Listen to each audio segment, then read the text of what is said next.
So in Supreme Pontiff of Hinduism says that realizing the ultimate truth of who you are beyond the illusions and limitations of the mind is what is the awakening to the reality. So it is about experiencing the state of pure consciousness where you recognize your oneness with the cosmos and live from that space of enlightenment. So for example, imagine you are watching a movie, you get so engrossed in that you start feeling that emotions of the characters as if they were your own. We feel many times. So awakening is like suddenly remembering that you're just a viewer, not part of the movie itself. So you realize that while the experiences seem real, they're merely projections on the screen. Now, similarly, awakening to the reality involves understanding that life is all drama and life's dramas and challenges, understanding that, and all are temporary and it's all external. So your true self remain untouched by these fluctuations of the external and internal things.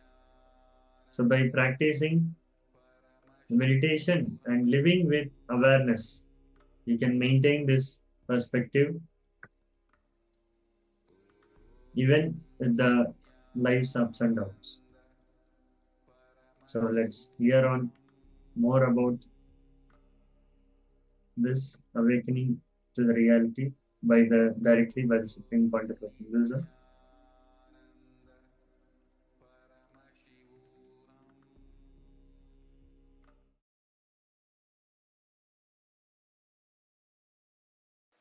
Today, Nitya Kriya, care for infections. Please understand, when I was designing the Kriya for this, I realized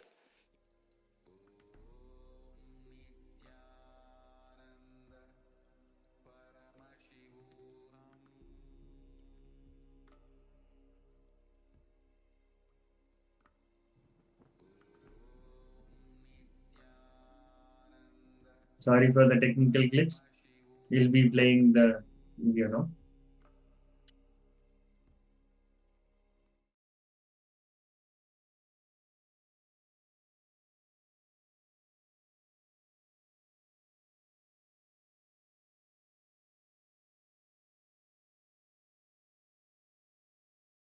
let me exactly define what is awakening.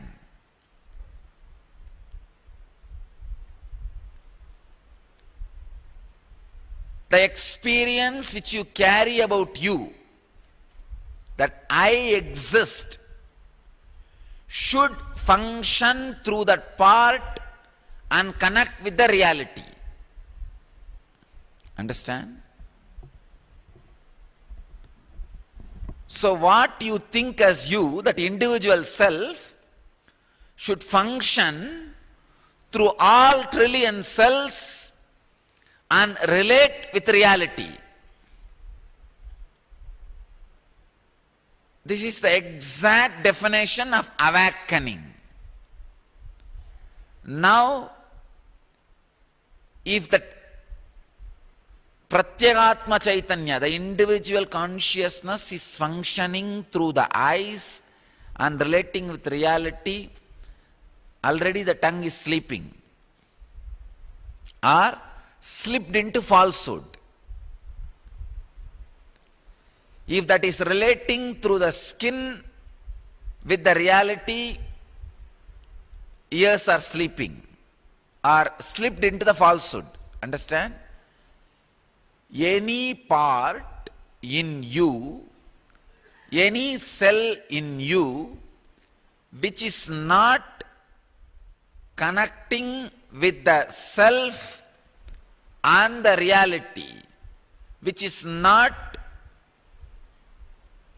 being bridge for these two, is either sleeping or slipping. All sleeping is slipping into falsehood. For example, now your ears are functioning, eyes are functioning, but if you are not completely aware about the changes you are experiencing in your skin, the skin part is not in reality. That cells are in falsehood, slipping into falsehood. So, you are not completely enlightened. All trillions of cells connecting with the self and reality means all three are in tune. This experience is what I call inner awakening. If you have to do this by yourself, impossible. Try. By that time you keep your eyes alive, open, awake with reality. Of course, even if it sees, it is not seeing the reality, because there is so many layers and layers and layers of mist and dust.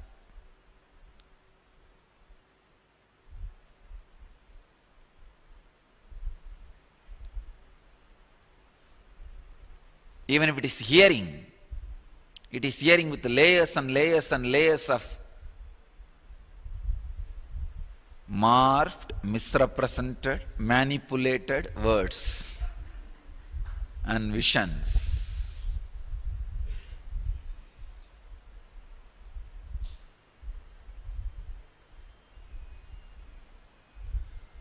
Only a person whose all trillions of cells are awakened can be a person established in Satya, truth. Till then, everything is mithya. Till then, everything is mithya.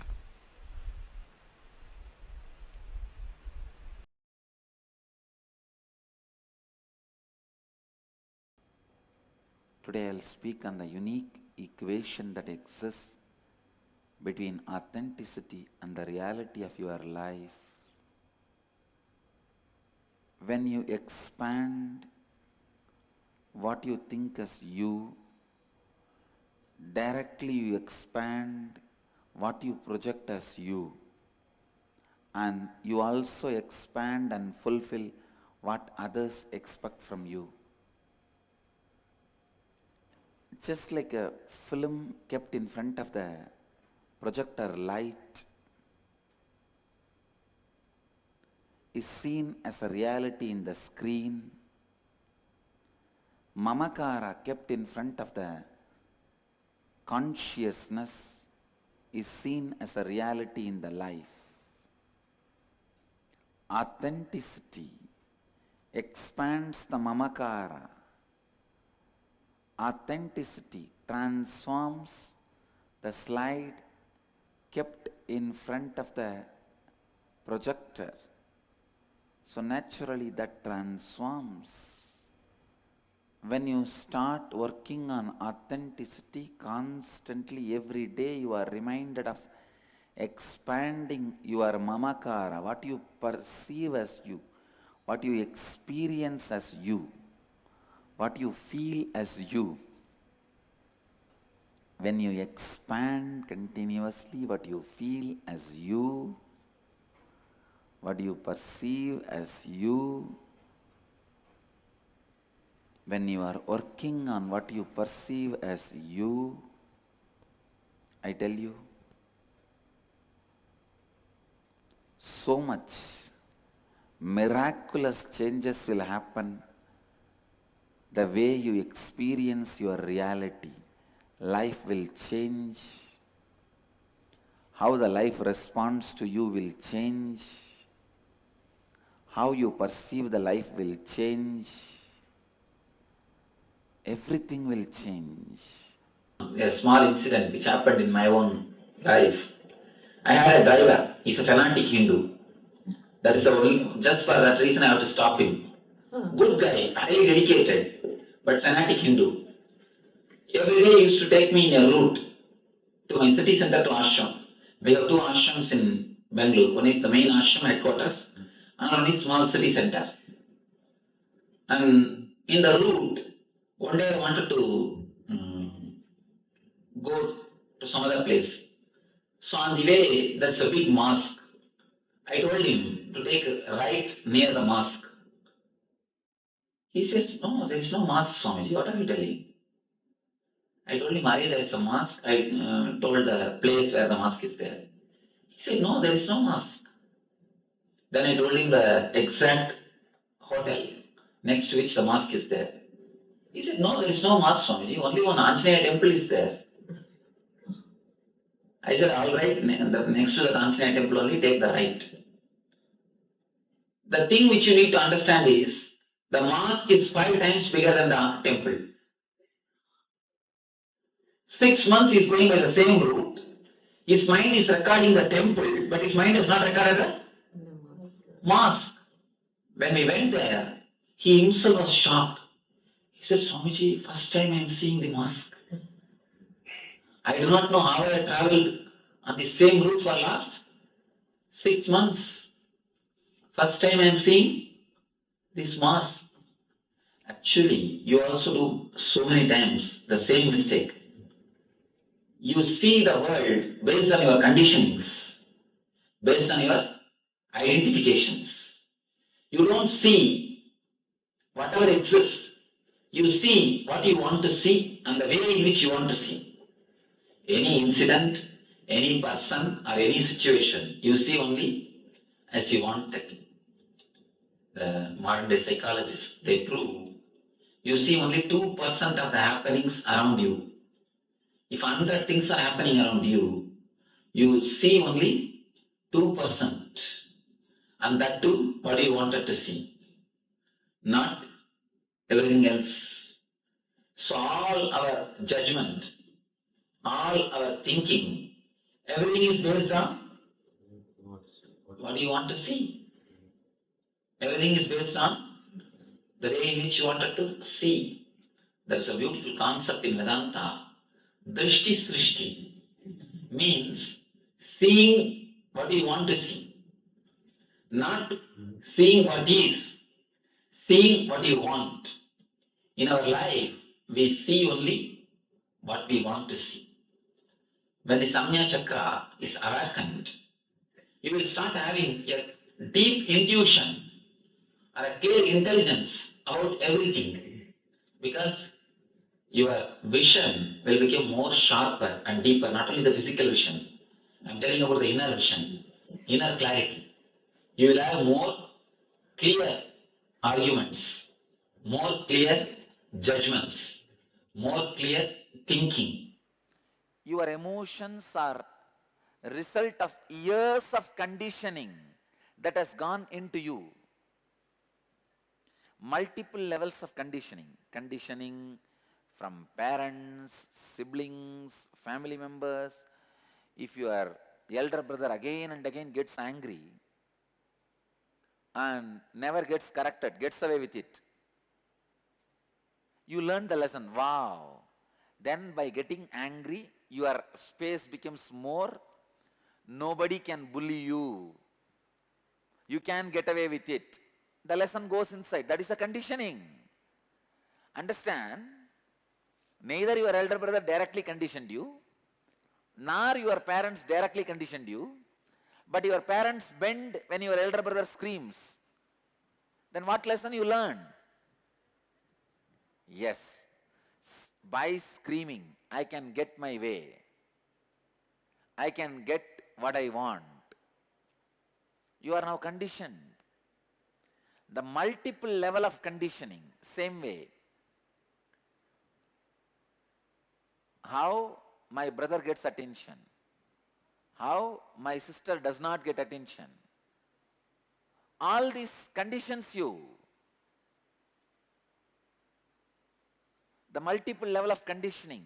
Your whole personality itself is a result of your parental and social conditioning. Parental and social conditioning. Attention need is one of the fundamental childhood conditionings. Parents use fear and greed as a tool to control you. For example, when you eat, they say, what a good boy you are. And they will tell you also, if you don't eat, you are a bad boy. How can that make me bad boy? Of course, unfortunately, you can't think at that time. So if they tell you you are bad boy, that's all. If they tell you you are a good boy, you are a good boy, that's all. Just to break this one conditioning, it takes almost 1 year for me with my ashram. They have to get out of the words uttered by others and have their own understanding about themselves. Just for this one thing, it takes 1 year for me. Human beings are so deeply conditioned by the words uttered by the parents. Unfortunately, they try to project their parents on me. I tell them, no. I am neither your father nor your mother. I am beyond. I am not going to be your father figure. No. I don't want to do that sin of conditioning you. It is time. You need to look in the childhood attention need knots, conditionings. Understand? The original sin is not Adam eating that apple. No. The original sin is parents conditioning the kids. The first conditioning starts with the attention need. How your parents control you? Just see, if you are crying, if you are crying constantly, you are a bad girl. You keep quiet. That is where the basic conditioning starts. As far as I am concerned, when a child laughs, you should allow it to completely laugh. When a child cries, you should just allow the child to cry completely. The dreams and the imaginations disturb the Muladhara chakra. Muladhara is disturbed by the load of your imaginations. See, when you understand this one idea, only this one idea, nothing else is necessary. This one chakra is enough.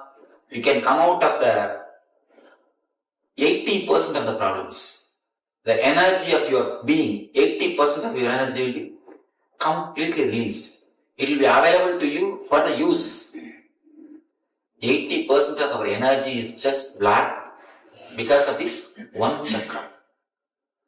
Not because of anything else, just because of this one chakra. If this one chakra is opened, if this one chakra is touched, if this one chakra is energized, 80% of your energy will be available to the creativity.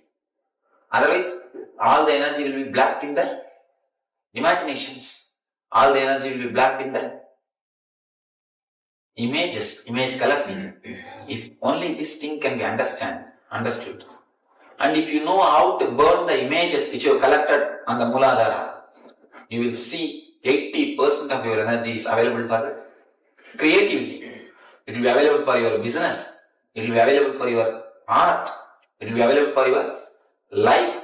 It will be available for your reality. So, this is the chakra, which needs a beautiful, deep understanding and a powerful meditation technique. To awaken this chakra is given by Shiva to burn the images which we have collected in Muladhara, to live with the reality. Shiva, not only with the wife, with the family members, people have got imagination. Many people have got imagination, even with the gurus. Many people come to meet me. Before they come and meet me, they have heard a lot about me. They listen. That this Swami can give life, this, that, many things they listen. When they listen everything, they they imagine about me with a big beard and an elderly man sitting on a throne. They imagine all these things. When they come to, really it has happened many times. They hear about me, and when they come to meet me without seeing my photograph, they simply feel that they are at lost, they are shocked. Once it really happened when I was sitting outside the ashram. Once I was sitting outside the ashram, and a pipe, there was a big water pipe, and that I was sitting and shaking my legs and relaxing in the evening air. One man came and asked, I want to meet Swamiji. I told him, you go and sit in the meditation hall, he will come, it is time for his darshan, he will come. When he went and sat, after some time I washed myself and got ready. I went to the meditation hall. The hall is, in the hall there is no my photograph. I went to the hall to sit on my simhasana, to sit on my peetam. When I went and sat on the peetam, he told me, no, I want to meet the big Swamiji. I told him, no, I am the big Swamiji. Again he says, no, I want to meet Swamiji who does healing and all. I heard that he does lot of healing. I want to meet that Swamiji who went and wandered all over India. I heard about him, that I want to meet that Swamiji. I told him, you see, I cannot have an identity card. If you believe that I am that Swami, please come. I will talk to you and I will do what can be done. If you can't, what can be done? And you won't believe that man mentally. Really mentally. And people are coming with such a prejudiced idea, such that they already collected images, they already created their own thing in mind. They are not able to digest the reality. So you see, creating image, imagination and projecting it is such a hard thing, such a strong thing. It needs tremendous intelligence to live with the reality. Most of the time we miss the reality. We look at the reality in a distorted way. See, you wear a green glass. If you wear a green glass and look at the world, how it will look? Green. And not even a green glass, the glass is broken here and there. And you are looking through that glass, what will happen? The whole world will look like a distorted thing. That is the way we look at this world. That is the way we see the reality. That is the reason we feel God is not doing justice to us. See, God is the energy which can do so much, not only that, which is doing everything. See, we believe that God can do everything, but only thing we don't believe God has got enough buddhi to do everything. See, we believe God has got Shakti to do everything. We know that God has got Shakti to give what we want, but we don't believe God has got buddhi to when to give. That is what is our problem. We believe He has got Shakti, but we don't believe He has got buddhi. The same way, we just project our own things on the others. The projection and the imagination is what locks this chakra. And the tremendous energy, more than 80% of your energy is just locked and hanging on this chakra. If you can be released at this chakra, you will see the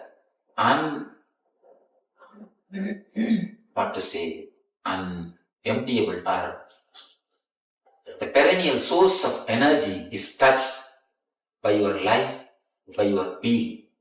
There is a technique by Shiva in Tantra to awaken the Muladhara chakra. This is a highly powerful technique which directly touches the Kundalini and awakens the energy centers of our body. This is a very powerful technique. When your imaginations are burnt, completely your miseries are burnt. You will have no more problem. Many people come and tell me, Swamiji, I love my wife, that is the reason I mold her. Never tell that lie. You see, there is a two things. One is wife, another one is mold. If you love the wife, you will change the mold. You love the mold, that is the reason you change the wife. You understand? If you love the wife, you will never change the wife, you will change the mold. You are loving the mold, that is the reason. That's right. Change the wife. Never say that I love her because I love her, I change her. No. This is a powerful technique to burn all the imaginations, to give you the clarity and accept, welcome the other as they are. Accept and welcome the life as it is. Enjoy the reality as it is. It's a beautiful technique.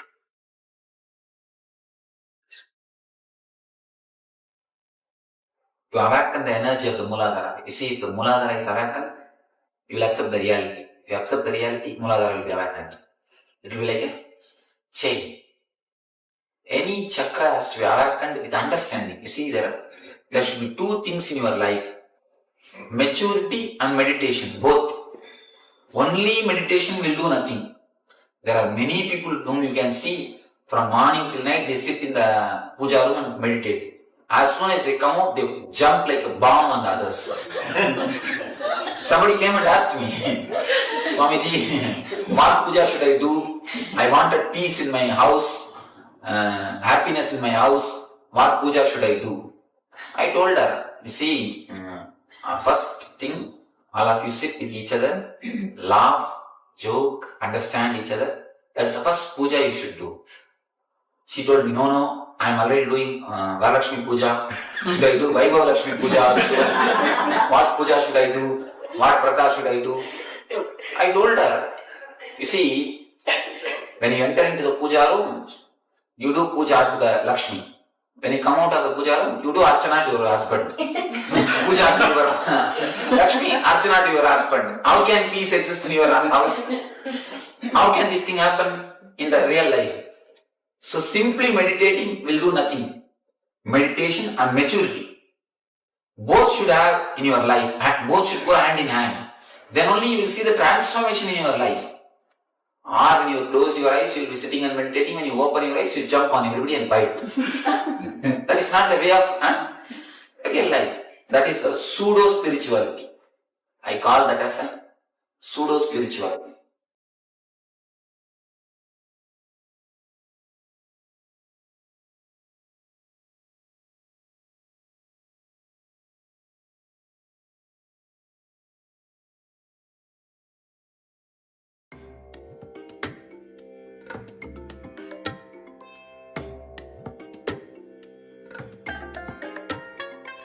I bless you all. Let you all open all your three eyes and manifest the powers of Mahasadashiva. Om Nityananda Paramashivoham. Om Nityananda Paramashivoham. Om Nityananda Paramashivoham. Om Nityananda Paramashivoham. Om Nityananda Paramashivoham. Om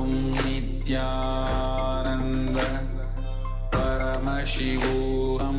Om Nityananda Paramashivoham. Om Nityananda Paramashivoham. Om Nityananda Paramashivoham. Om Nityananda Paramashivoham. Om Nityananda Paramashivoham. Yes. So, after these powerful revelations, let us now internalize the truths and Let us now look back into our lives and see how these cognitions can be applied. Let us go into this exercise. First, let us understand, look back and see all those incidents, all those instances in our lives. We would have had so many incidents, so many times our parents would have said, do this or do that, don't do this, don't do that. And when we do something that they really like, they would have appreciated. They would have given us something, maybe given a gift or given a chocolate or given some sweet, something like that. They would have said, good job, they would have patted us on the back, something like that, something of appreciation they would have done. And then when we would have done something which they do not like, then what will happen is they will immediately punish us. They will say, go to your room, or don't talk to me, you're grounded for a day, no TV for you, no dessert for you, something like that. They would have punished us. So see how these two kinds of incidents, how they have shaped us. So let's first look at all the childhood memories where we were appreciated, where we were admired by our parents. In what form was attention given to you in those incidents? They would have said, good job, and then patted you on the back. Or even something as they would have proudly mentioned, let's say you did something good, and then they would have very proudly mentioned, talked to others about you. So those kind of things where they really admire, they really appreciate what you have done. So now write down all those incidents from your early childhood memories, from your early childhood. Let's write them all down. During this process, we will be completely liberated from all those conditionings.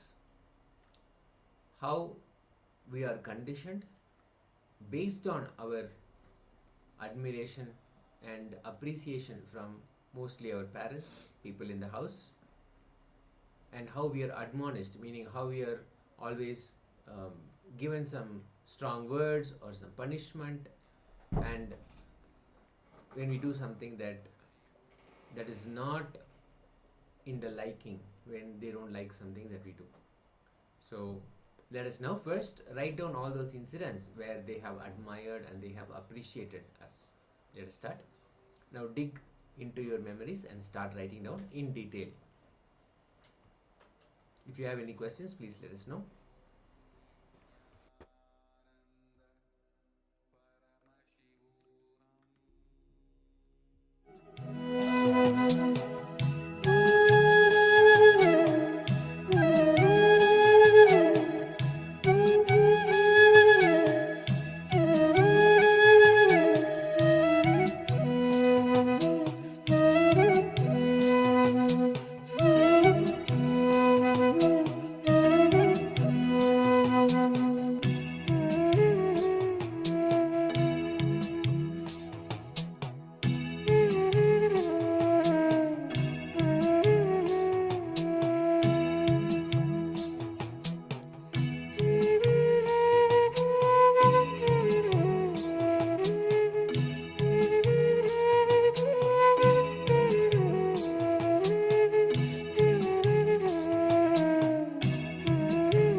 Yes, and for the first step of this exercise, we have some sharing. So basically, we understand that one of the participants saying there was no card or candy or gift, but I could read the facial expression of my mother, a small movement down of her one mouth corner, and my brain would have reacted to her. Yes, and this is exactly what we are talking about. The response, how we interpret it. It may not be directly an appreciation or admiration or even some form of a punishment. Even that slight facial expression, the facial body language, that would have conveyed to us. We would have taken it as, yes, my parents are now liking me, or my parents are not liking me, and based on that, how we change our behaviors, how we change our relationships with others as well.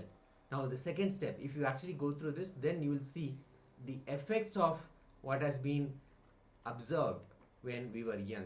So during that time, whether we have been admired or whether we have been punished, which is what we'll be looking at in the next step, both we'll be looking at in the third step, how both of them have shaped, have influenced, impacted all our other relationships. Pretty much every other relationship it has affected. For example, if let's say my father has always been a very scolding, he has always scolded me whenever I raised a question, whenever we said something, and then when I asked something back, even just a genuine question I had, and he always scolded me and saying, no, don't just ask me questions, just do what I say. Something like that, something very simple like that. How that has impacted how I encounter everything. Maybe I never raise my question at school, and I may be now 40, 50, even 60 years old, but even now that will affect, that will have an impact. I will not be able to ask somebody. If somebody is just coming and telling me something, I will never be able to open up and ask some questions that I may really have. So those kind of things that we will be looking at. So this will be the second part of this, writing down at least 2 childhood memories where you experience a lack of approval. The first one we looked at the approval and admiration. The second one we looked at lack of approval. Attention was taken away from you. What was withdrawn? Maybe they were talking to you and then they said, no, that's it, you are not listening to me, go to your room. Or you have done something really bad, you will be grounded for 2 days, something like that. So at least 2 incidents, let's write them down, and then after this is done, we'll go into the third step. Let us start.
Yes.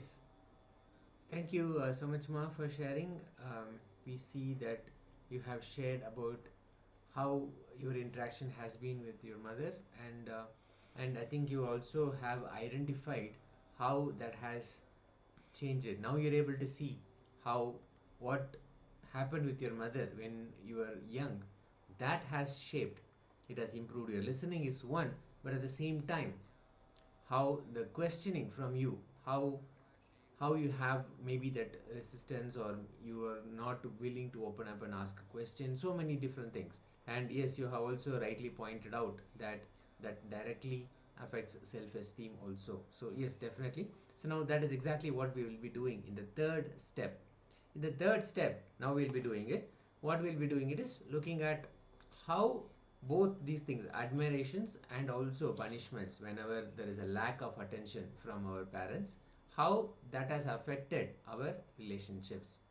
Not in terms of relationships as a whole, but how even small aspects of relationship, even let's say in a relationship, the same kind of behaviors that we will bring into, that we will not be able to open up, we will not be able to talk, or we always think, okay, the person will also respond in the same way like our parents responded, so we change our behavior accordingly. So now let us look at all those moments where we have this pattern, how we have seen exactly the same patterns, how our parents either admired us, or we saw a lack of admiration, a lack of attention from them, and how there is a similarity with how we experience relationships now in our lives in the same pattern. So let us now look at all those instances,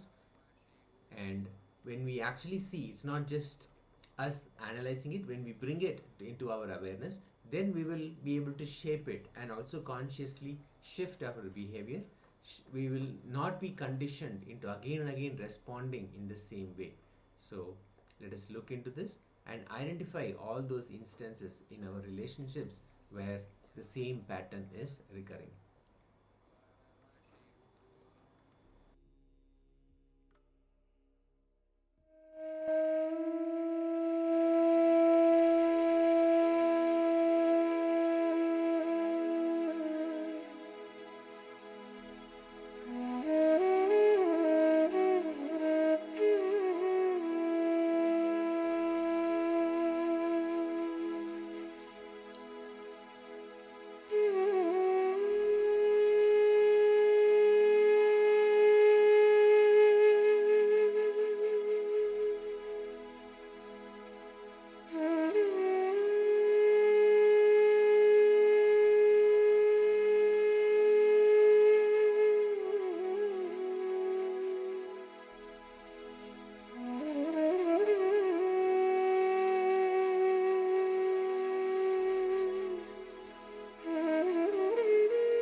Yes, this is a very powerful exercise, and it can really bring out all those patterns that are so deeply ingrained in our muscle memory and biomemory. Now, we've seen Ma Alexander is again sharing. I've learned that I will never ever satisfy my mother without any flawless. I've also learned that I'll never ever make the society around me satisfied with my doing.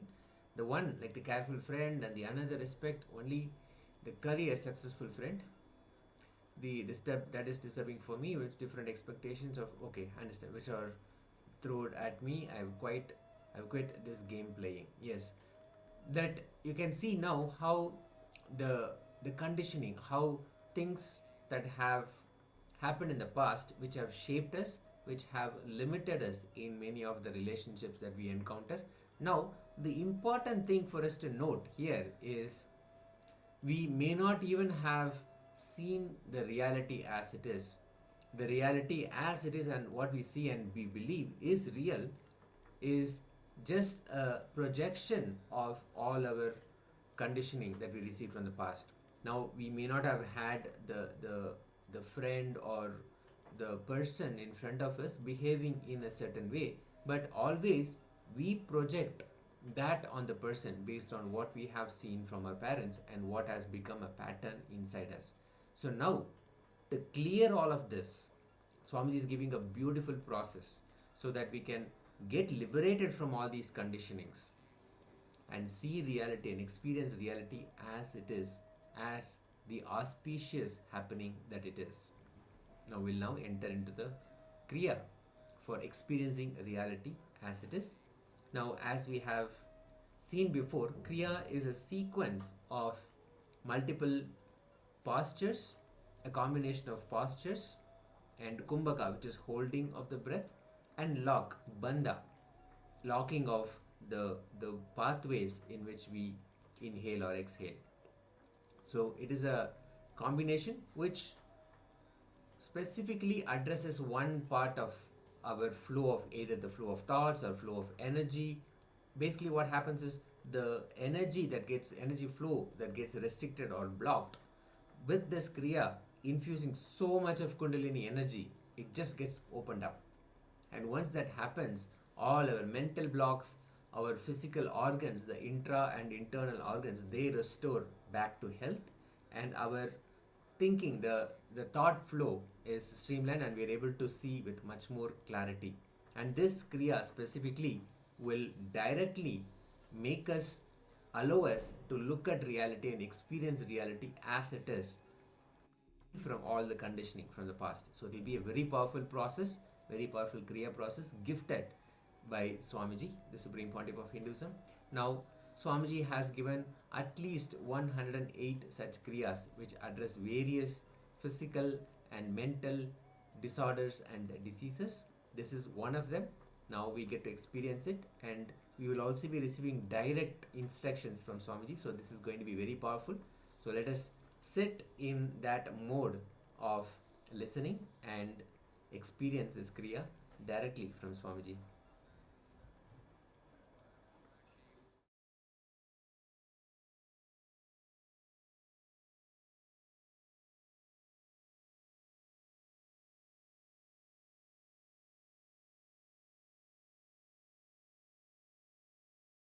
Now we will be doing a kriya to break the pattern of attention need and free you from the unconscious influence of this attention need. Please spread all over the hall. See, Pavan Muktasana means this, that's all. This is Pavan Muktasana. Come to the Pavan Muktasana. Close your eyes and tie the ribbon. In Pavan Muktasana, you need to intensely chant the humming.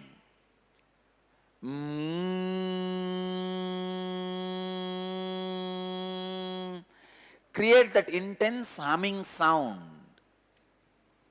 as deeply as possible, as loudly as possible, as intensely as possible. Please create the humming sound. as loudly as possible, as deeply as possible, as intensely as possible. Start. Please come to Pavanamuktasana. Hum intensely for next 21 minutes. Hold the legs together, closer to your chest. Let your eyes be closed. Just sit. You can sit in a relaxed way.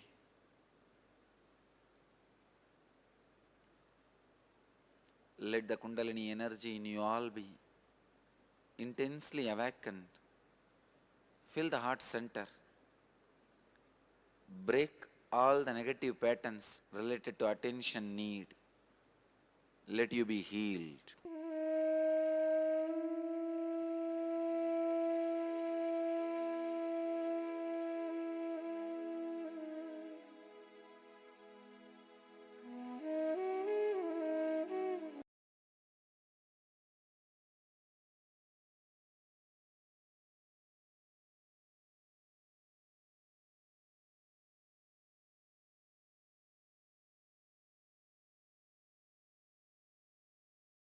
Now we will be doing a kriya to break the pattern of attention need and free you from the unconscious influence of this attention need.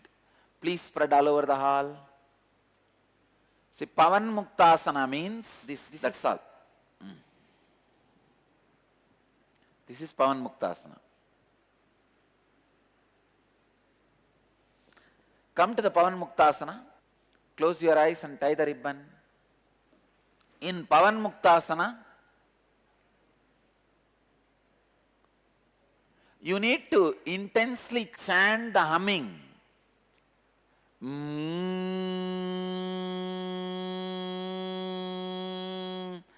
Create that intense humming sound as deeply as possible, as loudly as possible, as intensely as possible. Please create the humming sound as loudly as possible, as deeply as possible, as intensely as possible. Start.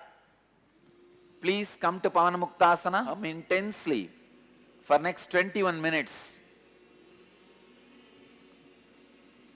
Hold the legs together, closer to your chest. Let your eyes be closed. Just sit. You can sit in a relaxed way.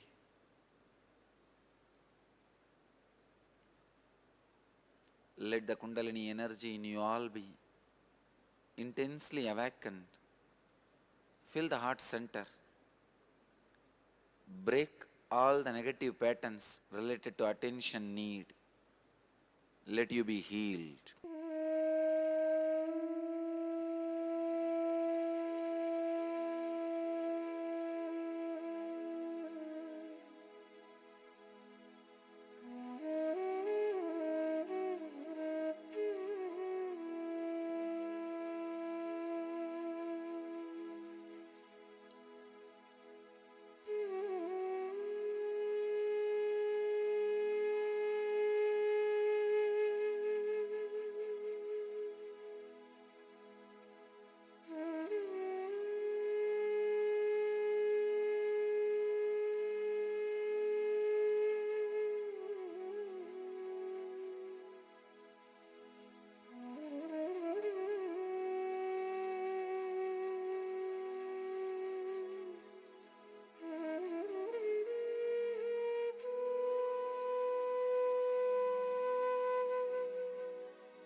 In Pavanamuktasana,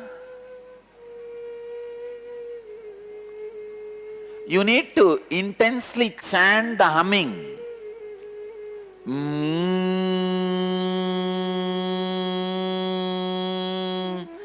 Create that intense humming sound as deeply as possible, as loudly as possible, as intensely as possible. Please create the humming sound as loudly as possible, as deeply as possible, as intensely as possible.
Hold the legs together, closer to your chest.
Hold the legs together, closer to your chest.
In Pavan Muktasana, you need to intensely chant the humming.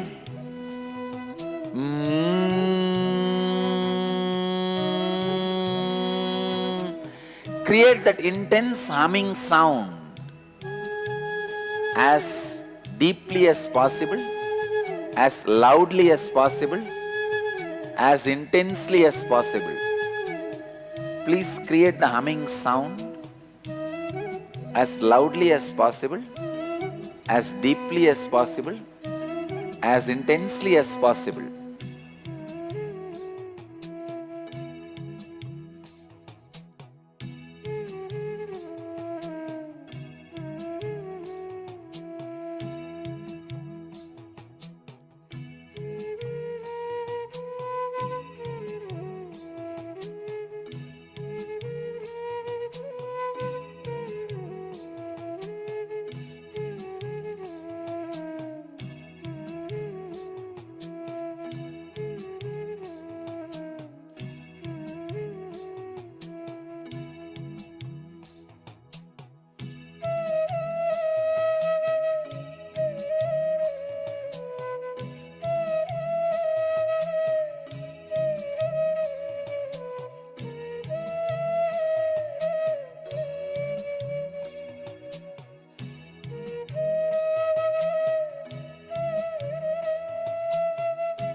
Hold the legs together, closer to your chest.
In Pavan Muktasana,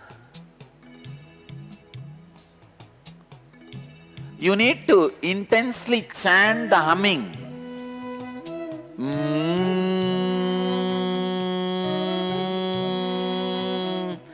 Create that intense humming sound as deeply as possible, as loudly as possible, as intensely as possible. Please create the humming sound as loudly as possible, as deeply as possible, as intensely as possible.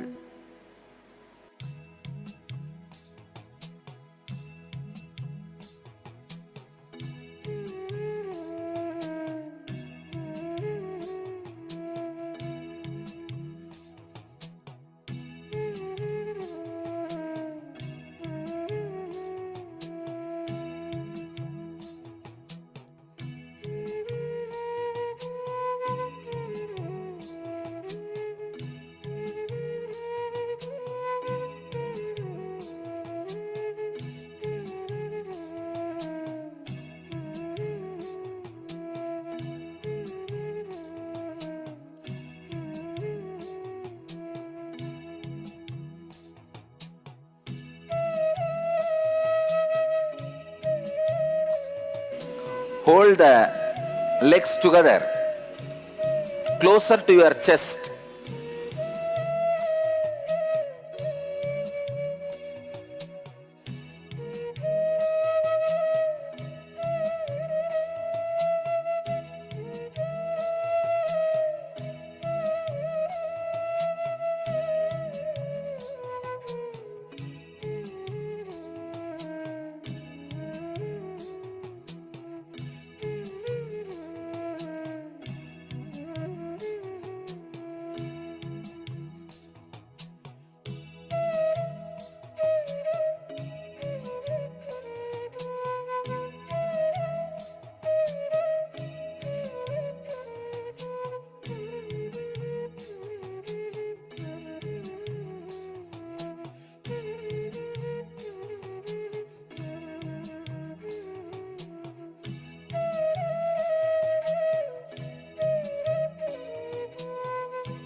In Pavan Muktasana, you need to intensely chant the humming.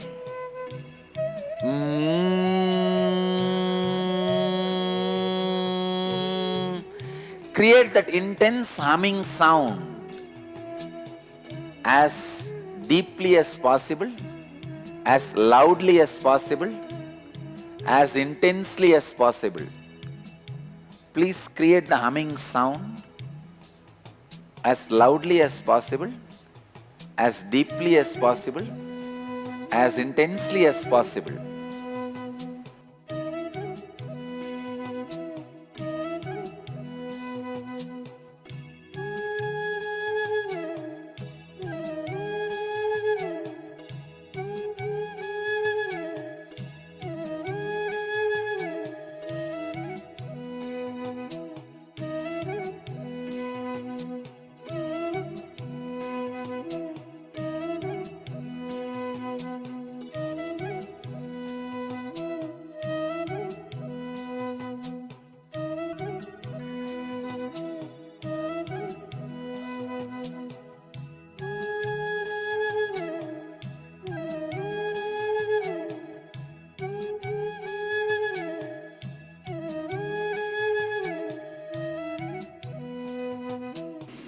Hold the legs together, closer to your chest.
In Pavan Muktasana, you need to intensely chant the humming.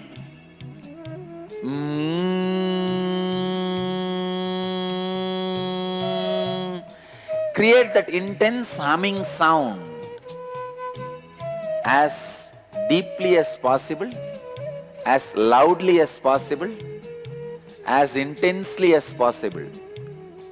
Please create the humming sound as loudly as possible, as deeply as possible, as intensely as possible.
Hold the legs together, closer to your chest.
I bless you all.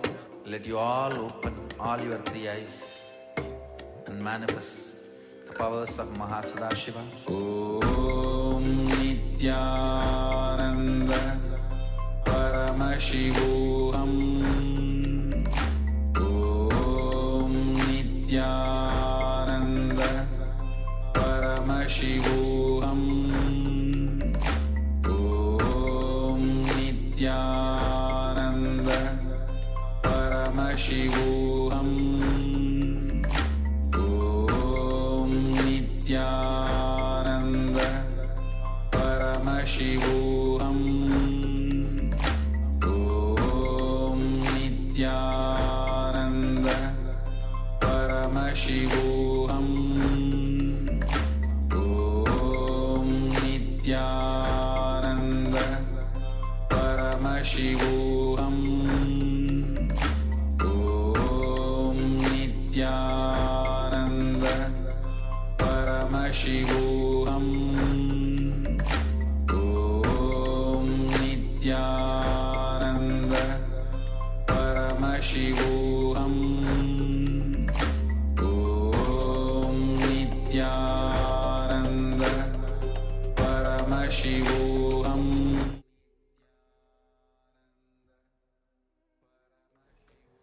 Yes, so that was a wonderful Kriya guided by Swamiji himself, and to awaken our very reality.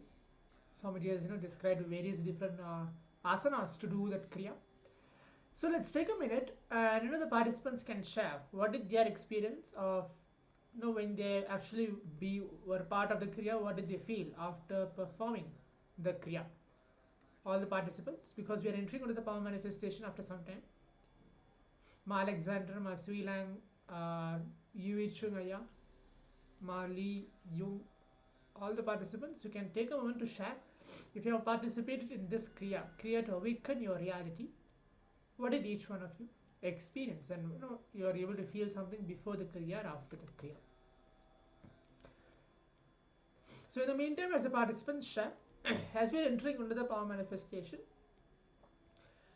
now in the previous round, what did we actually manifest? We were manifesting increasing the temperature of our body, increasing the temperature of our body. But in this round of the power manifestation, we're going to decrease the temperature, not with our body, but a person who is there next to you. Okay, who is there with you, not away from you, but who is there in your very location, in the very house or in the very room where you are staying now. Here again to reiterate one important thing, Swamiji will tell that once sometimes we might have a doubt, okay, if at all my temperature decreases or if at all my temperature increases, is it going to be permanent? No. For that particular few minutes of the manifestation, to show that yes, the power manifestation is real, you will see that either the temperature increasing or decreasing will be shown visibly. But after a couple of minutes, it will be coming back to normal itself. Once we manifest this very same power 21 times consistently, okay, all the 21 times we are able to get perfect. In the 21st time, we declare to increase or decrease the temperature, you will see the temperature will become permanent. As all of us are still under practice, we are manifesting, we are getting here and there, we are still getting connected to Swamiji and manifesting powers, experiencing the space of oneness. Do not hold the doubt or do not have the fear, oh, if my temperature increases, will it stay? Or my temperature decreases, will we just be like that? Not at all. This is for us to experience, just a glimpse for us to experience that yes, even I can do something which Swamiji initiates, which Swamiji actually manifests, to experience the Paramashivatva in me. Okay? So let us sit now. If you have someone with you, you can, means in the same location, not away, in the very same room, in the very same house where you are. If you have someone with you, you can quickly tell them that you're going to decrease their temperature. You can have the temperature check before. There are many apps that have come out that to easily check the temperature of a particular person. You can get the temperature checked. We're going to spend at least 10 to 11 minutes, only just 10 to 11 minutes. What you are going to do, okay? What you are going to do and what the other person is going to do, let me tell. What you are going to do is you are going to just sit, be in that intense silence. Internally or externally, you can chant the Mahavakya, but do not allow any disturbances to come, to disturb you. Either someone is calling, or your phone is ringing, or some notification is coming. You can keep everything in silence and just sit, allow the manifestation to happen, right? And you just sit, and other person also, they can just continue to chant the Mahavakya, entangling with you, because you are the manifester. The other person is going to entangle with you through Swamiji's channel, and the manifestation will happen for both of you. Okay? If the participants are not able to understand, you can tell me, I'll repeat it again. So the manifestation will happen for both of you. So both of you will chant the Mahavakya without any doubt, without even thinking how does one manifest. Let Swamiji manifest. In that simple feeling connection, you will start manifesting.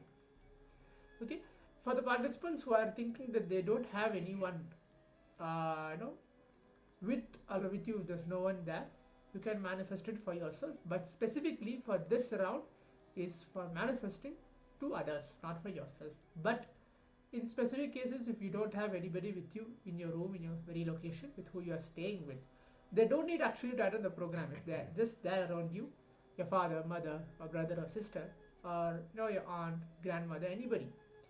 If there's no one with you, you can manifest it for yourself. But make sure you check the temperature before and keep it noted. And then after the power manifestation, you're going to check the temperature again. Okay, let's begin now. Let's sit. Just going to give a minute for the participants to have the temperature checked.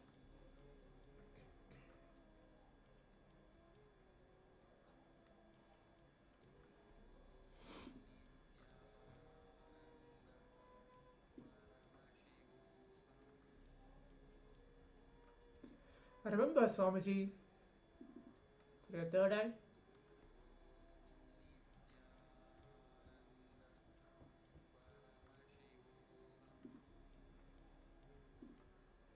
Let's chant the Mahavakya. Om Nityananda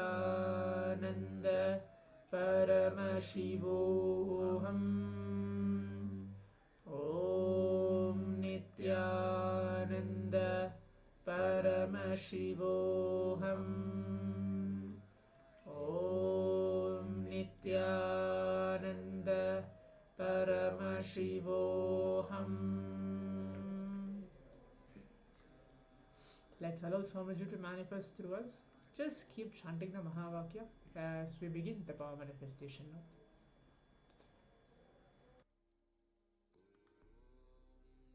Nityananda Paramashivoham.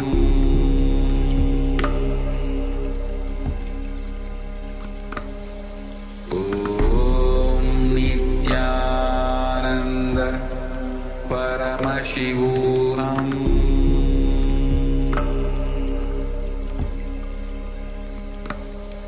Om Nityananda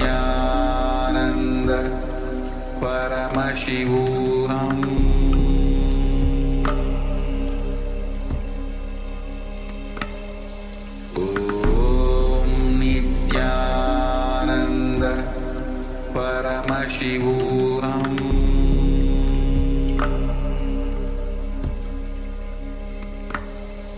Om Nityananda Paramashivoham.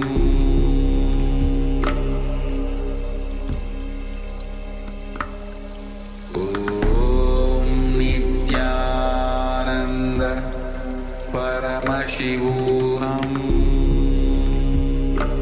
Om Nityananda Paramashivoham.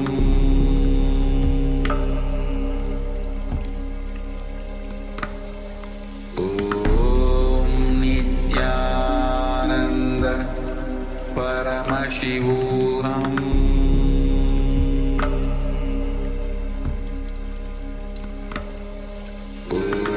Om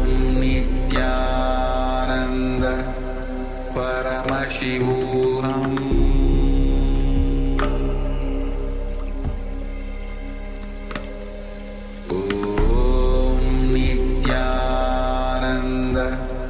Paramashivoham. Om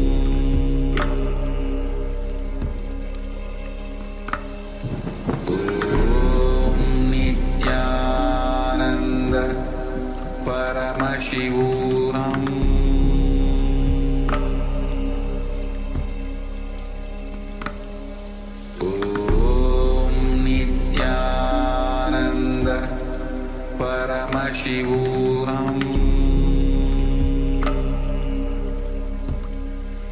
Om Nityananda Paramashivoham.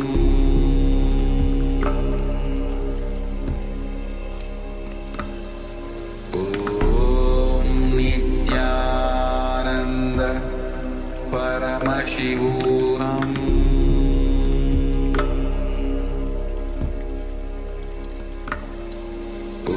Om Nityananda Paramashivoham.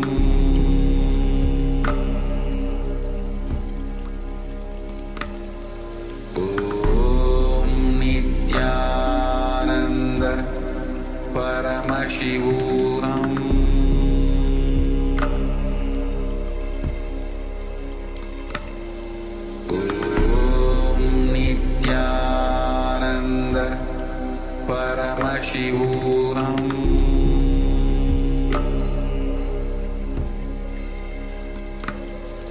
Om Nityananda Paramashivoham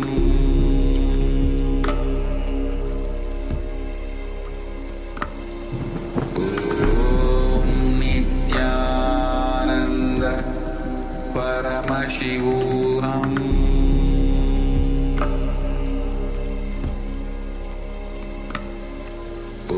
Om Nityananda Paramashivoham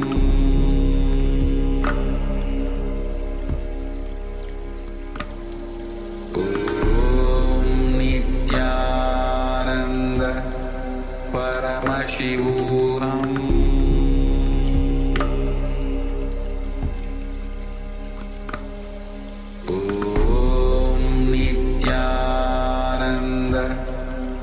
Paramashivoham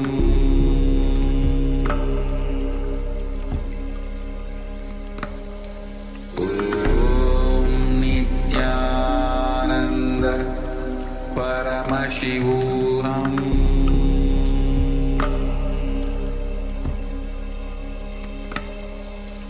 Om Nityananda Paramashivoham Paramashivoham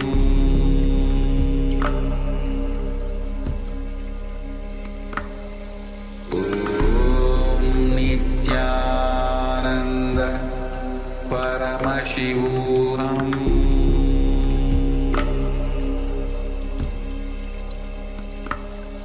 Om Nityananda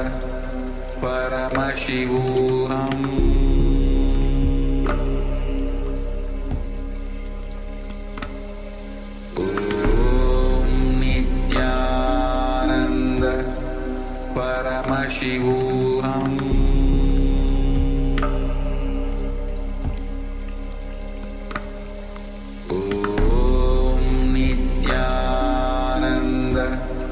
Paramashivoham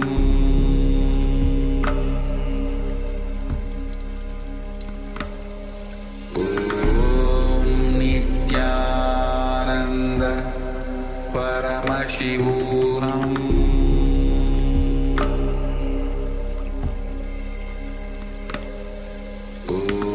Om Nityananda Paramashivoham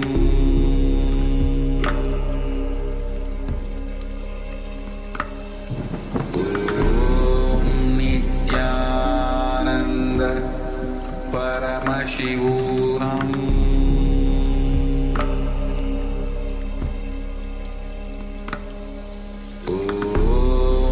Nityananda Paramashivoham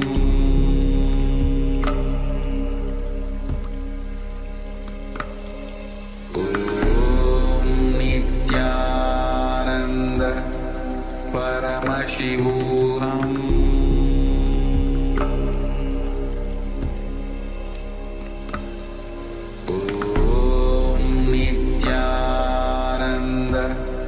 Paramashivoham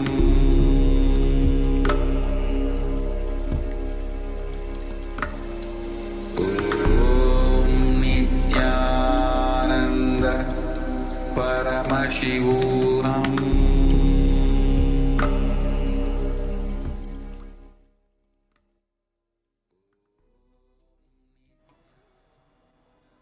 Yes. Now, as we completed the power manifestation, the participants can take a moment to share or to check what is the manifestation they experienced before the manifestation and after the power manifestation. Yes, let us quickly compare the temperature before and after and see what has come through the manifestation. But specifically in this round, we are decreasing the temperature. Okay, I'm just going to repeat again. We're decreasing the temperature.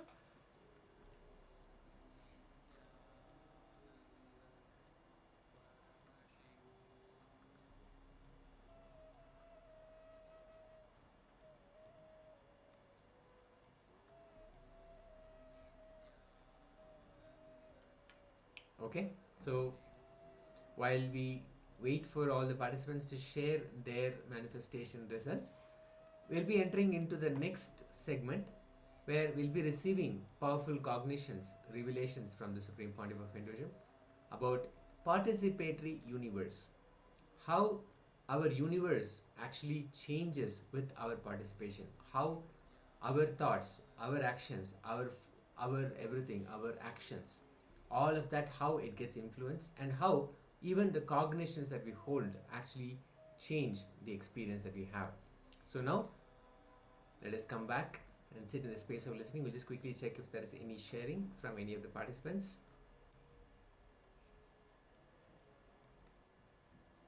Thermometer is not showing any change, no problem. Not at all, no worries. Now again, the only solution for manifestation is just do more and more manifestation. Every chance, every possibility, every time that there is a manifestation exercise, just simply come sit in the space of manifestation and do it. That's the only solution, always, and it always works. So thank you so much for sharing, and we'll now enter into the next. Let's come back. Let's restore back to the space of listening, sitting straight as much as possible with our back, neck and spine in a straight line, sitting comfortably, and let us come to the space of authentic listening to the Supreme Pontiff of Hinduism, Swamiji.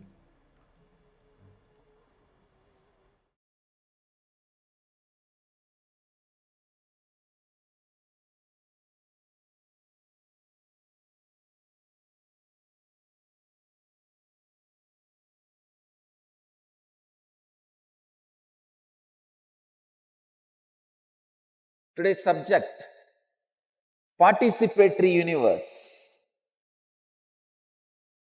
In Patanjali's Yoga Sutra, the 4th chapter, 15th verse.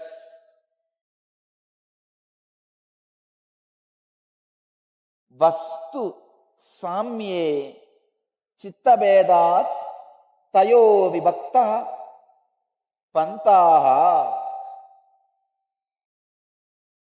Swami Vivekananda translates this sutra as, since perception and desire vary with regard to the same object, mind and object are of different nature.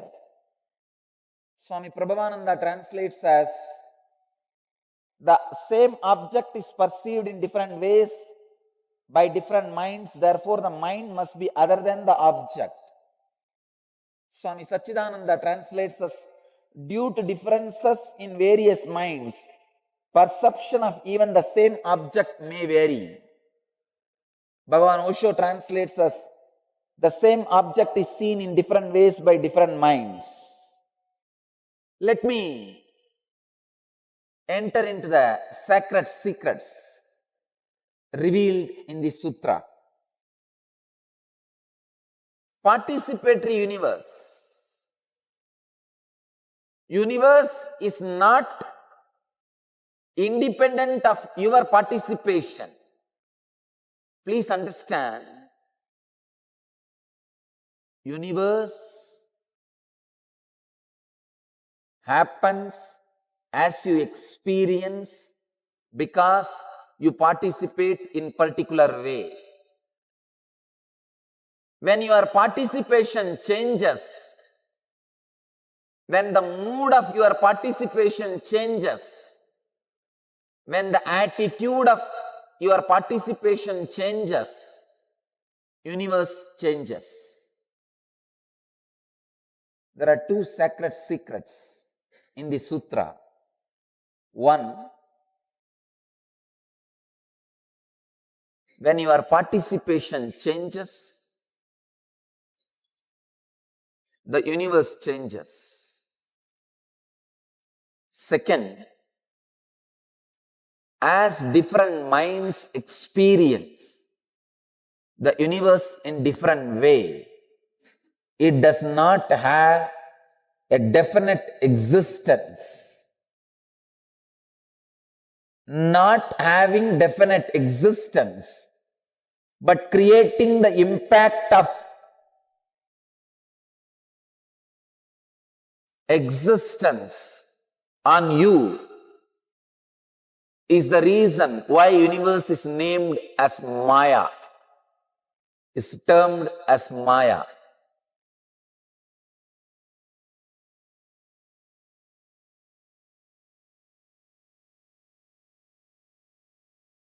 It is the hands with which you touch. It is the eyes with which you see. It is the nose with which you smell. It's the tongue with which you taste. Plays a major role in the universe happening around you. The only job master does is changing your participation, gestalt, changing your approach, changing your gestalt is what I call initiation. Changing the way you participate is what I call initiation. Changing the way you perceive is what I call initiation. Initiation means giving you the larger picture of the whole and changing the way you perceive the existence. Listen to this example. You are in a forest. A tiger sees you. You see the tiger. It is chasing you. You are running for life. That is Maya. Because the way you want to see, you create what you want to see.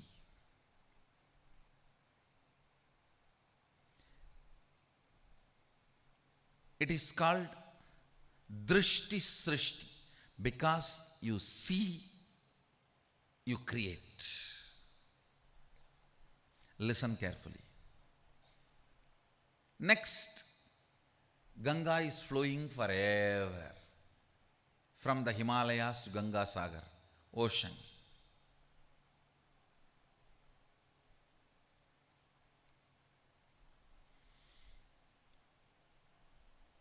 That is Srishti Drishti. Because it is there, you see. Listen carefully. This is the difference. Tiger chasing you experiences Srishti Drishti. Because you see it is happening. Ganga flowing is Srishti, means it exists. Because it exists, you see. Tiger chasing you is Drishti Srishti. Drishti means seeing. Srishti means creation. Because of your seeing, it is created. Ganga flowing is Srishti Drishti. Because it is there, you are seeing. What's the difference? If there is a psychological intervention, for example, even the modern day researchers are proving, the moment you see the tiger, if you are shaken, frightened, certain chemicals are released in your body. Tiger hates the smell of that chemical. If you are not frightened, if you don't release that chemical, tiger doesn't chase you. It is not necessary always the tiger should chase you. If you have a fear, you will project and have an animal chasing you. Whenever there is a psychological intervention and the manipulation of the happening, it is called Srishti Drishti. Because you see it is happening. Whenever there is no psychological intervention, the Ganga flowing, there is no psychological intervention from your side. From your side, there is no intervention. It is flowing whether you see it or not. It is flowing whether you perceive it or not.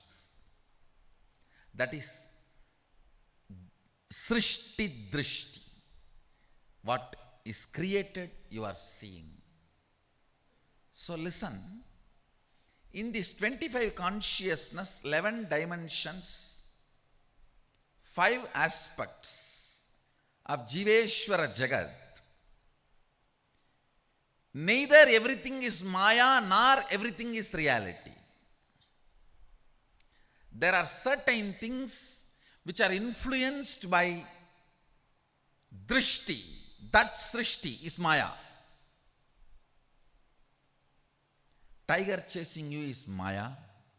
Ganga flowing forever is not Maya, it is reality. Where your intervention does not alter the existence, the reality, it's not Maya. So, your first question is that 25 consciousness, 11 dimensions, 5 aspects of Ishvara, all these are Maya or just different permutation combinations? Different permutation combinations of these 3, which is influenced by the seer, is Maya, which is not influenced by the seer is reality.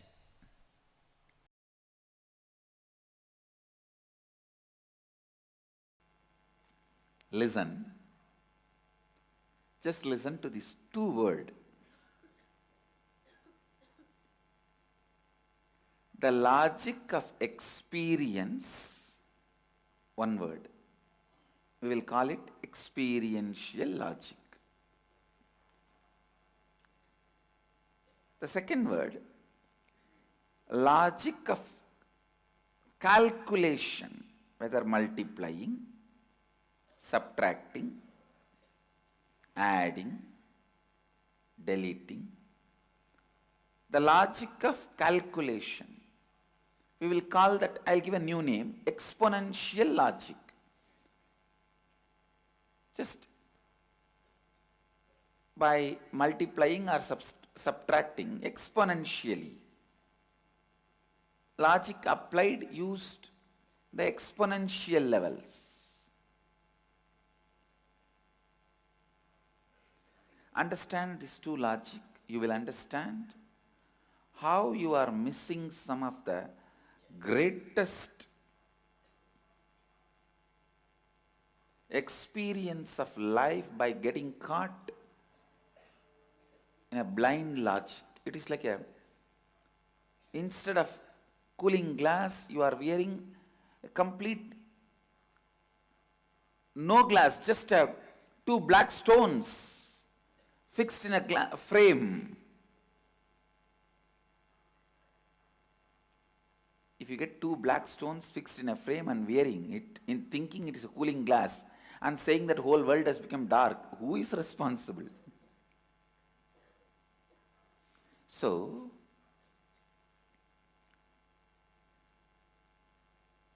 if you are using exponential logic for experiential matters and go on claiming experience is not happening, who is responsible?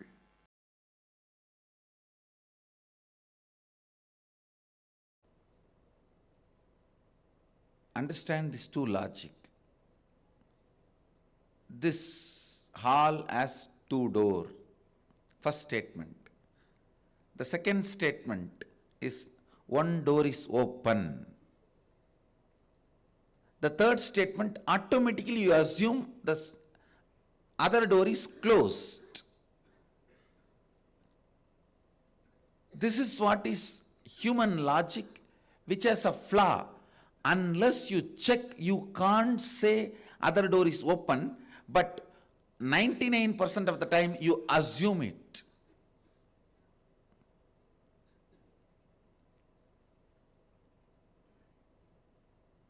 The fact is, other door may be open, may be closed. Only after checking you can say.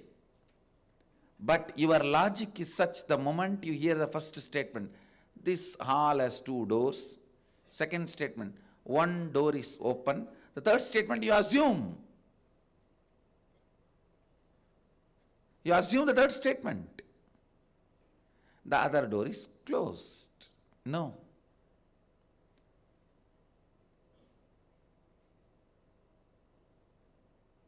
It is irrational, rational logic. Irrationally rational logic. What do you call as rational? But irrational. Please understand. Same way, this is the same logic with which you operate your body. If your eyes can see out, you automatically come to the conclusion they can't see in. In Agama, Mahadeva says very clearly, your eyes has a capacity to roll 360 degree. This side can see anything inside your body and outside anyway. When you believe you can see any distance in the sky out, you automatically shut down the possibility you can see in. The irrational, rational logic. If one door is open, automatically you come to the conclusion other door is closed. You don't even go there and see and then decide. Listen. Please understand. The logic you believe in your normal life, that is the same logic with which you handle your body, and your body's capabilities and abilities are developed. If you believe you can see up and in, from the beginning your body will develop that capabilities. If you believe you can see only up, not in, you will have only that power. This power will be forgotten. Understand? Your beliefs about life will naturally impact in a very strong way your beliefs about your body. Your beliefs about your body will impact abilities and capabilities your body can experience and express. The powers and experiences you can experience and express. With this third eye awakening, many of you have broken that ice, that I can't has been broken. When this I can't is broken, half of the work is done. When you say I can, I just should say this also, and this also. Most of the time the spelling mistakes you make while you read a newspaper or magazine or your iPod will be very funny, because you don't read from there, you read from here. You'll suddenly realize, God, second time, third time when you read, oh, this is what is there, but I thought this is what there. Even while you are seeing, you don't see here, you see from here. You don't see from here, you see from here. You don't read from here, you read from here.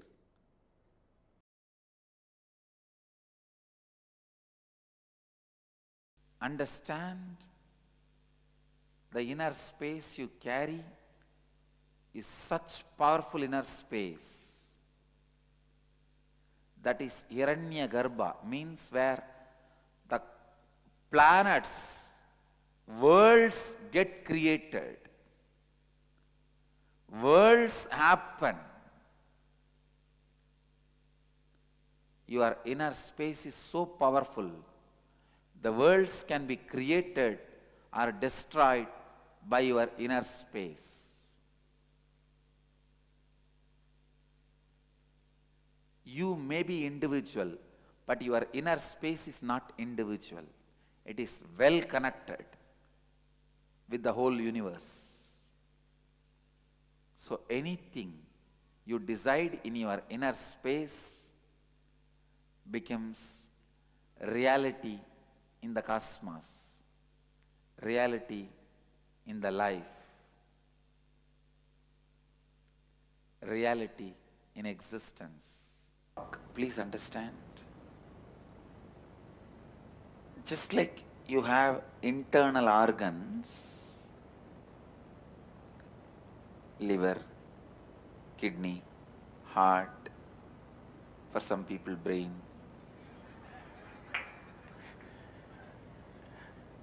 You have internal organs, you have something called antakarana. English, I don't have an equivalent word for antakarana. Maybe I can give a new word, internalizing organs. They are not physically there. If you cut your body, you will not find those organs. But those organs are responsible for all the inner happenings, like your thinking, your words, your decisions. Your thinking may happen in brain, but brain is not responsible for your thinking. Please understand. Thinking may happen in brain, but brain is not the owner of thinking. Somebody else is thinking through the brain, using the brain. Through your eyes, seeing happens.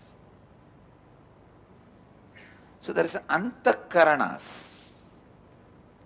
In Vedic tradition, the human physiology and human psychology, we call it the microcosmic physiology and psychology. Please understand. In Vedic tradition, human body is considered as miniature of the cosmos. We don't call human body as accident or a pleasure instrument or born out of sin. No. It's a miniature of the cosmos. Pindanda. Brahmanda means macrocosm. Pindanda means microcosm. Our body is microcosm. Biology of the microcosm, physiology of the microcosm, psychology of the microcosm is a well expounded, beautiful subject in Vedic tradition. Very beautifully described and explained. It gives the explanations about various antakaranas. Due to lack of the words in English, I'll use the word internalizing organs. Or maybe even that word is too big and doesn't directly make sense. Intra-organs, I'll give the word.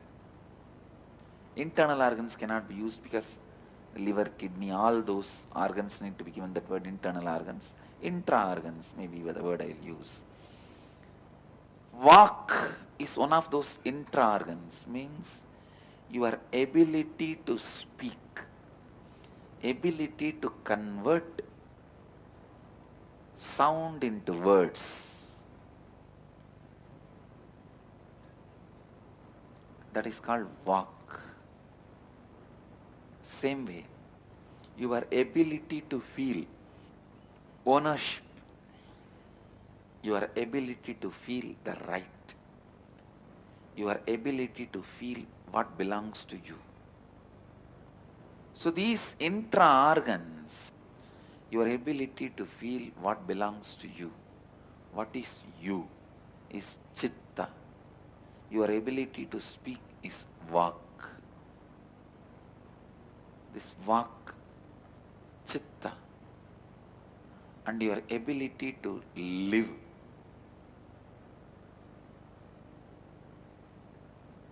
Life. That is called buddhi. Understand, the person who goes on giving nectar to others more than others, he will only be filled with nectar. Enriching is such a powerful process, such an exciting process, such a joyful process with the right context of life. It brings so much life, I tell you. Anything, if you constantly keep talking about it, thinking about it, listening about it, it becomes alive in you. Whatever you think, talk, listen, you attract that more and more, and that becomes your experience. The truth you need to be declaring, like the truths I gave, the static matter, dynamic existence, dynamic activity and strategic existence is one and the same. Declare that, and then just go to your third eye or Anandagandha. Remember, the darshan is the best way to remember. That is why the darshans are given with all this music, light, the light and sound effect. Just close your eyes and remember the darshans you had. Any one darshan, just replay. It's already recorded in your system. Then give the instruction now. Simply the matter will obey, matter will do what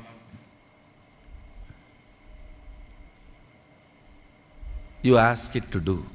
See, Shakti always manifests buddhi in you, bhakti in you, mukti in you. I tell you, even for a headache, ask Mahadeva to solve. Because when he solves, you will never have a headache again.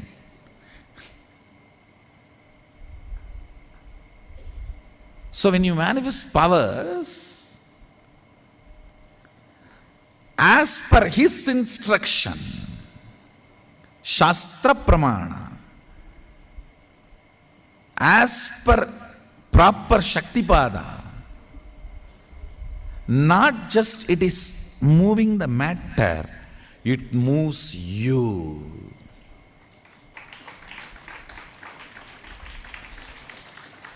The next effect of that in your life just shoots up.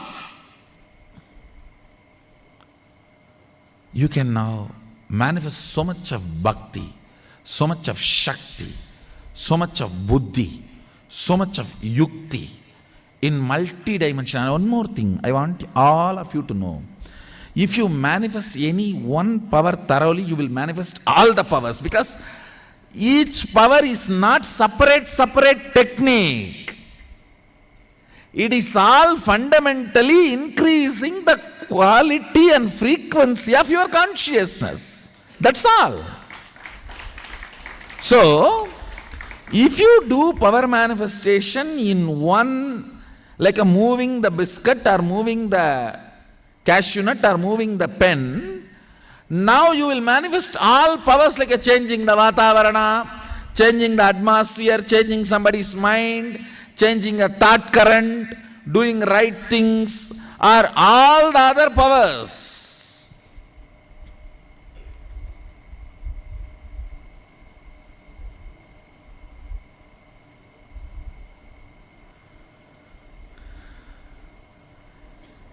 Any other power, you are initiated and going to be initiated.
Nityanam. We welcome back all our participants. So now in the next segment, we are going to know about the participatory universe. We are going to internalize about this. So just as you experience this universe, there are multidimensional universes. Just like you experience yourself in multiple levels, in various modes, at various times, with various powerful cognitions or powerless cognitions inside your body. Same way, the universe exists in multiple dimensions.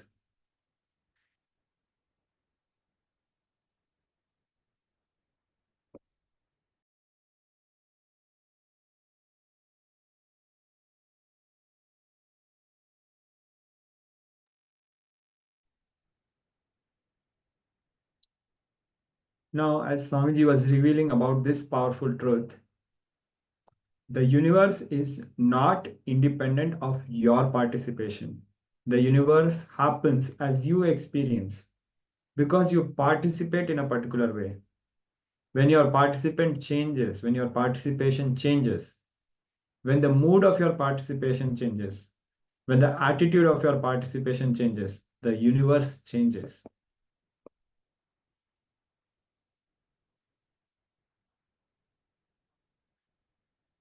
Swamiji revealed a very beautiful example. So you are in a forest. Imagine you're in a forest. A tiger sees you and starts chasing you, and you're running for your life. If there is a psychological intervention, for example, the moment you see the tiger, if you're shaken, frightened, certain chemicals are released in your body. The tiger hates the smell of that chemical. If you are not frightened, if you don't release that chemical, the tiger won't chase you. It is not necessary always the tiger should chase you. Only when you have fear, you will project and have an animal chasing you. Now, this truth applies both to the dream state and to the waking state as well. So now let us internalize on this aspect, this truth about the participatory universe. Pen down areas of your life in which you are waiting to experience fulfillment. For example, you want to experience fulfillment in your career. Now pen down the ideas, thought currents, impossibilities you created in these areas. Recollect and relive these experiences, bring completion, and digest this truth. Now, why this exercise is important is because we need to change our ideas, our thought currents, and complete with our impossibilities because we are participating in this universe and creating the reality. When we change our thoughts, our ideas, and complete with our impossibilities, the outcome of the universe also changes. The universe also changes. So first, let us understand what we want to manifest in our life. Are you waiting to experience fulfillment? Pen down the areas of your life where you're waiting to experience fulfillment. And pen down the ideas, thought currents, and impossibilities you created in these areas. Bring completion and digest this truth. For example, in your career, you feel your colleagues and family may not support your expansion. And first time you felt this was when you are about to reach for a new venture and your family said, no, you will not make it. So recollect these and relive and bring completion. So now let us do this exercise.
So now let us settle down.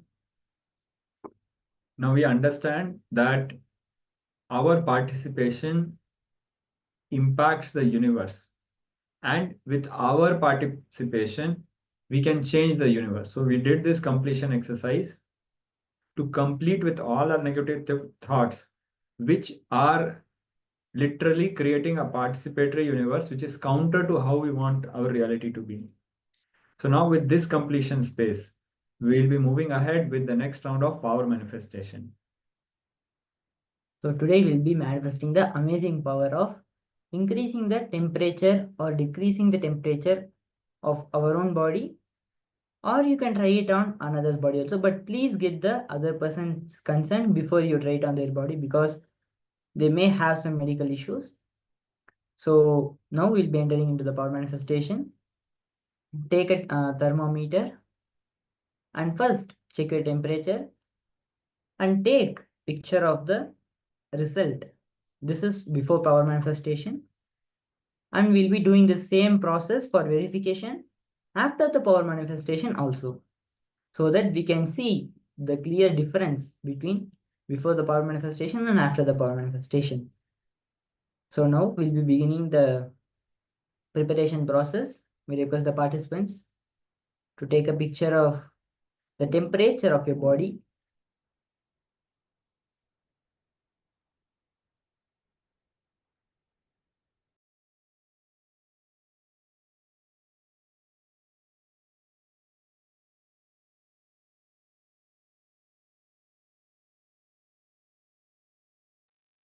So we see many of our participants have very actively measuring their temperature. So we would also remind, thank you, Ma Alexandra, for sharing the temperature of your body. So we'll also remind all the participants that all these powers, with these powers, you have a possibility to use them for various applications, even for healing, for example, healing yourself. So these are not just for us to play with in the space of oneness with Paramashivoham. All these powers have various possibilities, especially in healing ourselves. So now we'll be moving ahead, requesting all participants to make sure you have measured your body temperature before we move ahead. And bring your awareness to the third eye, between your eyebrows, and start chanting Mahavakya. Om Nityananda Paramashivoham. Swamiji has clearly told that the way to connect to Swamiji through your internet is by chanting Mahavakya. That is the password for connecting with Swamiji through internet. And through the power of will, declare the change of the temperature in your body. Or if you are doing it on a partner's body, declare the change of the temperature. The temperature can either increase or decrease. But declare the manifestation that will happen now. And start chanting the Mahavakya throughout the power manifestation. Fall into that blissful Advaita space, the oneness space with Swamiji, and declare the change of the temperature. Now, we'll also be projecting the instructions for the participants and playing the Mahavakya for the participants to chant along. Let us start now.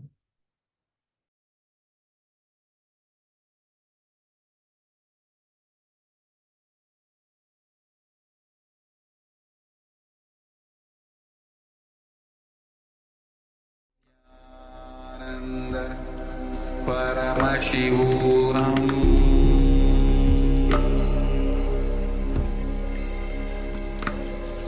Om Nityananda Paramashivoham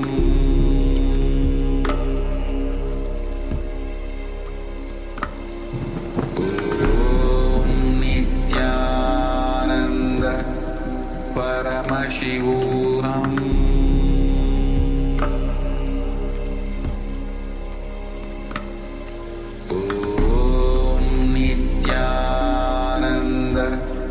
Paramashivoham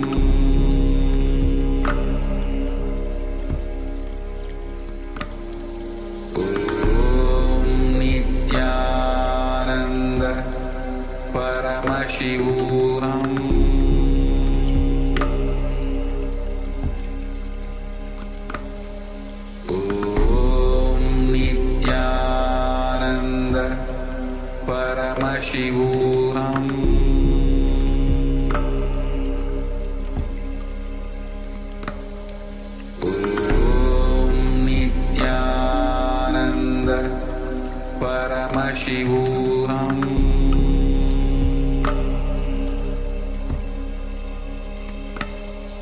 Om Nityananda Paramashivoham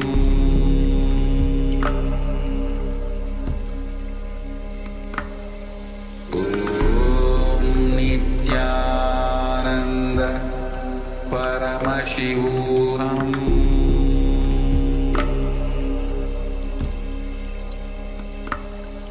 Om Nityananda Paramashivoham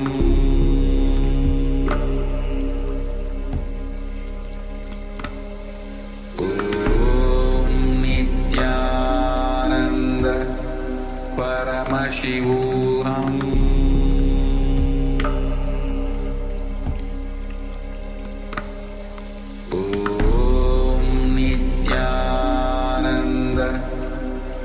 Paramashivoham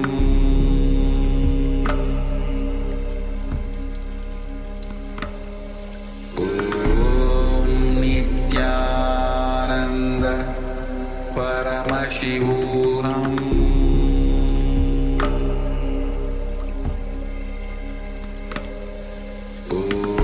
Om Nityananda Paramashivoham Paramashivoham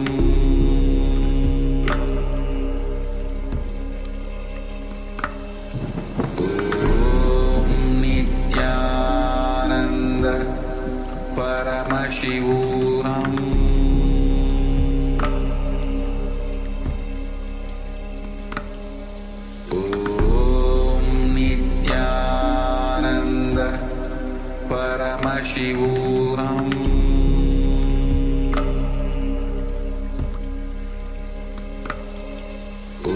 Om Nityananda Paramashivoham Paramashivoham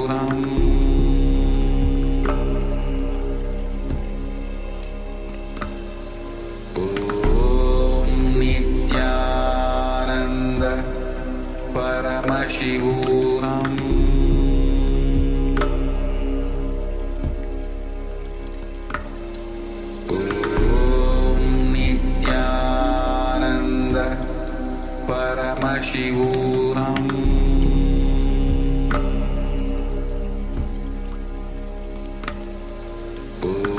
Om Nityananda Paramashivoham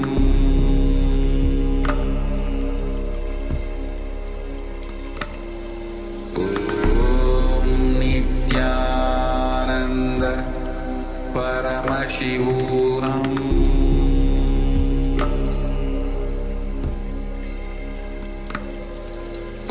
Om Nityananda Paramashivoham Om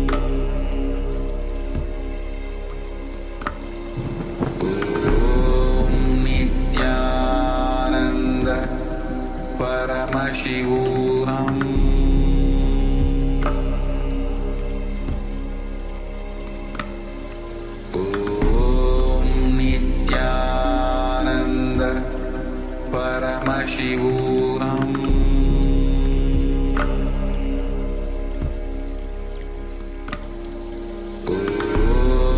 Nityananda Paramashivoham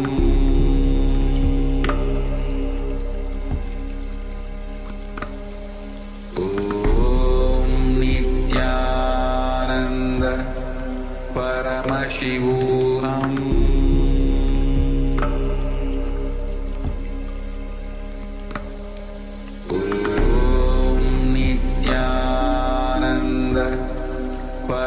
Paramashivoham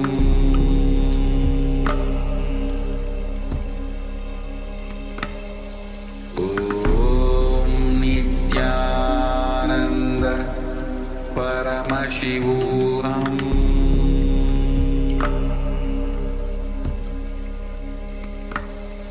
Om Nityananda Paramashivoham